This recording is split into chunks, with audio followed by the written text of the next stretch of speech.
ನಮಸ್ತೆ 24x7 ಕನ್ನಡ.comಗೆ ಸ್ವಾಗತ ಸುಸ್ವಾಗತ. ವಿ ಸತೀಶ್. ನಾವು ಭೇಟಿ ಮಾಡಲು ಬಂದಿರೋದು ಹಾಸನ ಡಿಸ್ಟ್ರಿಕ್ಟ್ ಸಕಲೇಶಪುರ ತಾಲೂಕಿನ ಐಗೂರು ಗ್ರಾಮ ಪಂಚಾಯತಿ ಮೆಂಬರ್. ಬನ್ನಿ ಅವರೊಂದು ಕಿರು ಪರಿಚಯ ಮಾಡಿಕೊಳ್ಳೋಣ. ನಮಸ್ಕಾರ ಸರ್. ಸರ್ ನಿಮ್ಮ ಹೆಸರು? ಮಂಜುನಾಥ್. ಸರ್ ಯಾವ ಗ್ರಾಮ ಪಂಚಾಯತಿಯಾಗ ಗೆದ್ದು ಮೆಂಬರ್ ಆಗಿದ್ದೀರಾ ಸರ್ ನೀವು? ನಾವೆಲ್ಲ ಐಗೂರು ಗ್ರಾಮ ಪಂಚಾಯತಿ ಮೆಂಬರು. ಐಗೂರು ಗ್ರಾಮ ಪಂಚಾಯತಿ. ಸರ್ ನೀವು ಗೆದ್ದ ಸಂದರ್ಭದಲ್ಲಿ ಟೋಟಲ್ ಓಟ್ ಎಷ್ಟಿತ್ತು ಸರ್ ನಿಮ್ಮದು? ನಮ್ಮದು ಐಗೂರದ ಆಯ್ಕೆ. ಸರ್ ನೀವು ಗೆದ್ದಾದ ನಂತರ ಯಾವ ಪಕ್ಷ ನೀವು ಗುರುತಿಸ್ಕೊಂಡಿದ್ದೀರಾ ಸರ್? ಪಕ್ಷ JDS. ಸರ್ ನಿಮ್ಗೆ ರಾಜಕೀಯ ಬರೋಕ್ಕೆ ಏನಾರ ಸ್ಫೂರ್ತಿ ಆ ಥರ ಏನಿಲ್ಲ. ನಮ್ಮ ಊರಿನ ಅಭಿವೃದ್ಧಿ ಕೆಲಸ ಆಗಬೇಕು ಅನ್ನೋದು ಒಂದು ಮನಸ್ಸಲ್ಲಿತ್ತು. ಅದಕ್ಕೋಸ್ಕರ ಒಂದು ಮೆಂಬರ್ ಆಗಕ್ಕೆ ಒಂದು ಅವಕಾಶ ಮಾಡಿಕೊಟ್ರು ಊರವರೆಲ್ಲ. ಹಾಗಾಗಿ ಅವ್ರ ಪ್ರಯತ್ನಗಳನ್ನು ನಾವು ಮಾಡ್ತಾ ಇದ್ವಿ. ಸರ್ ನಿಮ್ಮ ರಾಜಕೀಯ ಜೀವನದಲ್ಲಿ ಯಾರು ಗುರುಗಳು ಅಂತ ಇದ್ದಾರೆ ಸರ್? ನಿಮಗೆ ಗುರುಗಳಂತ ಯಾರಿಲ್ಲ. ನೀವು ಅಲ್ಲ, ಇದ್ದಾರೆ ಗುರುಗಳಿಂದಲೇ ನಾವು ಬೆಳೆಯೋಕ್ಕಾಗಲ್ಲ. ಈಗ ನಮ್ಮ JDS ಕಡೆಯಿಂದ ಕಾರ್ಯಕರ್ತರುಗಳಿದ್ದಾರೆ.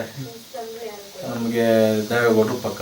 ಅದು ಬಿಟ್ಟರೆ ಈಗ ನಮಗೆ MLA ಸಾಹೇಬ್ರು ಆಗ್ಬೋದು, ಇಲ್ಲ ಬೆಕ್ಕಣಿ ನಾಗರಾಜ್ ಆಗ್ಬೋದು, ಮೊದಲು ವಿಶ್ವನಾಥ್ ಅವರೆಲ್ಲ ಇದ್ರು. ಈಗೆಲ್ಲ ಚೇಂಜ್ ಆದರು ಅವರು. ಈಗ JDS ಕಡೆ ಕಳಸತಿ ಚಂದ್ರಣ್ಣವ್ರು ಗೆದ್ದಿದ್ರು. ಅವ್ರ ಕಡೆಯಿಂದೆಲ್ಲ ಭಾರಿ ಒಡ್ಡಾಡಿದ್ವಿ. ಈ ಸತಿ ಅವ್ರು ಕಾಂಗ್ರೆಸ್ಸಿಗೆ ಹೋದ್ರು. ನಿಮ್ಮ ಗುರುಗಳು ಅಂದರೆ ಈಗ ನಿಮ್ಮ JDS ಪಕ್ಷದ ಎಲ್ಲ ಮುಖಂಡರು? ಎಲ್ಲ ಮುಖಂಡರುಗಳು ಗುರುಗಳೇ ಇದ್ದಂಗೆ. ಸರ್ ನಿಮ್ಗೆ ಎಷ್ಟು ವರ್ಷಗಳಿಂದ ನೀವು ರಾಜಕೀಯ ಜೀವನದಲ್ಲಿ ಒಡನಾಟ ಇಟ್ಕೊಂಡಿದ್ದೀರಾ ಸರ್? ಒಂದು 20 ವರ್ಷದಿಂದ ನೀವು ರಾಜಕೀಯವನ್ನು ಒಡನಾಟ ಇಟ್ಕೊಂಡಿದ್ದೀರಿ.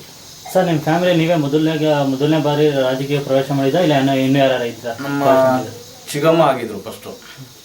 ಅವರು ದೊಡ್ಡಕಲ್ಲೂರಲ್ಲ ಮುಚ್ಚಂಗಿ ಪಂಚಾಯತಿಲಿ ರಾಜಕಾರಣದಲ್ಲಿದ್ರು ಅವರು.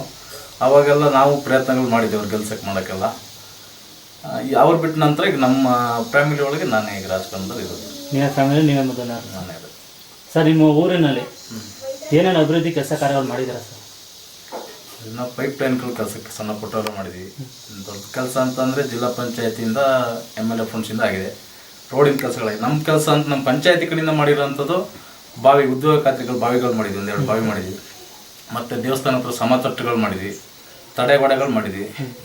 ಮತ್ತು ಇನ್ನು ಸಣ್ಣ ಪುಟ್ಟ ರಸ್ತೆಗಳಿಗೆ ಒಂದು 20,000-25,000 ಅವೆಲ್ಲ ಮಾಡಿದ್ವಿ. ಇನ್ನು ಸಿಲ್ವಾರ್ ಗಿಡ ಇವೆಲ್ಲ ಮಾಮೂಲಿ ಕೊಡ ಅಂಥದ್ದು ಮಾಡಿದ್ವಿ. ಮನೆಗಳು ಒಂದು 25 ಮನೆಗಳು ಮಾಡಿಸ್ಕೊಟ್ಟಿದ್ದೀನಿ ಸರ್. ನಮ್ಮ ಶೌಚಾಲಯಗಳು ಆಗಿದೆ. ಆಗಿದೆ ಶೌಚಾಲಯಗಳು ಹೆಚ್ಚು ಕಡಿಮೆ ಅಂದರೆ ಒಂದು 25-30 ಆಗಿದೆ. ಅದು ಬಿಟ್ಟರೆ ಸರ್ ಈ ವೃದ್ಧಾಪ್ಯ ವೇತನ, ಅಂಗವಿಕಲ ವೇತನ ಯಾರು ಕೊಡಿಸಿದ್ದೀರಾ ಸರ್? ಅವನ್ನು ಕೊಡಿಸಿದ್ದೀವಿ ಸರ್. ಎಷ್ಟು ಕೊಡಿಸಿದ್ದೀರಾ ಸರ್? ಒಂದು ಓದ ಮಕ್ಕಳಿಗೆಲ್ಲ ಇದು ವಿದ್ಯಾಭ್ಯಾಸಕ್ಕೆಲ್ಲ ಕೊಡಿಸಿದ್ದೆ ದುಡ್ಡು. ಮತ್ತು ಇಂದಂಥವ್ರಿಗೆ 3-4 ಜನಕ್ಕೆ ಕೊಡಿಸಿದ್ದೆ. 3-4 ಜನ ಕೊಡಿಸಿದ್ದೀರಾ ಸರ್? ನೀವು ರಾಜಕೀಯ ಬಿಟ್ಟು ಯಾವ್ದಾರ ಬೇರೆ ಸಂಘ ಸಂಸ್ಥೆ ನೀವು ಗುರುತಿಸ್ಕೊಂಡಿದ್ದೀರಾ ಸರ್?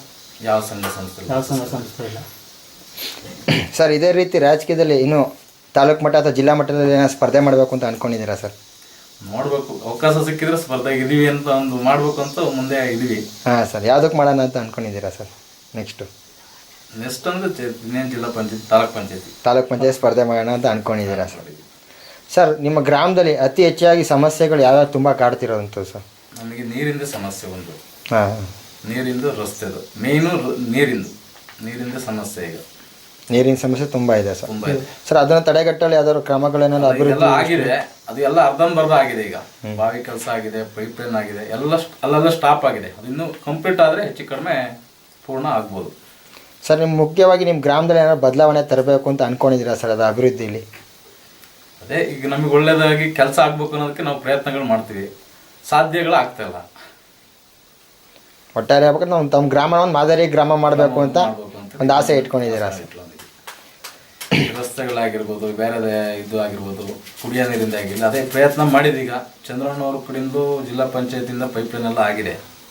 ಮತ್ತು MLA ಕಡೆಯಿಂದ ರೋಡ್ ಆಗಬೇಕಿತ್ತು. ಈಗ ಕಾಲೋನಿ ರಸ್ತೆ ಅದು ಈಗ ಅರ್ಧ ಆಗಿದೆ.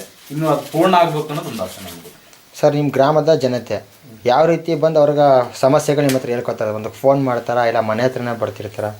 ಫೋನ್ ಮಾಡ್ತಾರೆ, ಸಾಮಾನ್ಯವಾಗಿ ಫೋನ್ ಮಾಡ್ತಾರೆ. ಫೋನ್ ಇಲ್ಲ, ನಾವು ಬೆಳಗ್ಗೆ ಸಾಯಂಕಾಲ ಇಲ್ಲೇ ಸಿಗ್ತೀವಲ್ಲ, ನೇರವಾಗಿ ಮಾತಾಡ್ತಾರೆ. ಹಿಂಗೆಲ್ಲ ಹೆಂಗಿದೆ ಅವ್ರು ಯಾವಾಗ ಸಹ ನಾವು ಬೇಕಾದ್ರೆ ಫೋನ್ ಮಾಡಿದಾಗ ಕೂಡ ಅವ್ರ ಸಮಸ್ಯೆಗಳಿಗೆ ಸ್ಪಂದಿಸ್ತಾ ಇದ್ದೀರಾ? ಹಾಂ ಸರ್. ತಾವು ಈ ಸ್ಥಾನಕ್ಕೆ ಬರಬೇಕು ಅಂದರೆ ತಮಗೆ ಓಟ್ ಹಾಕಿ ಗೆಲ್ಲಿಸ್ತಂತ ನಿಮ್ಮ ಗ್ರಾಮದ ಸದಸ್ಯರೇ ಕಾರಣ. ಹೌದು. ಅವ್ರಿಗೆಲ್ಲ ಯಾವ ರೀತಿ ಒಂದು ಕೃತಜ್ಞತೆ ಸಲ್ಲಿಸೋಕ್ಕೆ ಇಷ್ಟಪಡ್ತೀರಾ ಸರ್? ಅವ್ರಿಗೆ ಏನು ಕೆಲಸ ಹೇಳ್ತಾರೆ ಅದನ್ನು ಮಾಡಬೇಕು ಅನ್ನೋದೊಂದು ಆಸೆ ಪಡ್ತೀವಿ. ಅವ್ರು ಏನೇ ಕೆಲಸ ಹೇಳಿದ್ರು ನಮ್ಮ ಕೈಲಾದಷ್ಟು ಪೂರ ಮಾಡ್ತೀವಿ ಅಂತ ಹೇಳೋಕ್ಕೆ ಸಾಧ್ಯತೆ ಇಲ್ಲ. ನಮ್ಮ ಕೈಲಾದಷ್ಟು ಹೆಲ್ಪ್ ಮಾಡೋಣ ಅಂತ ಆಸೆ ಪಡ್ತೀವಿ.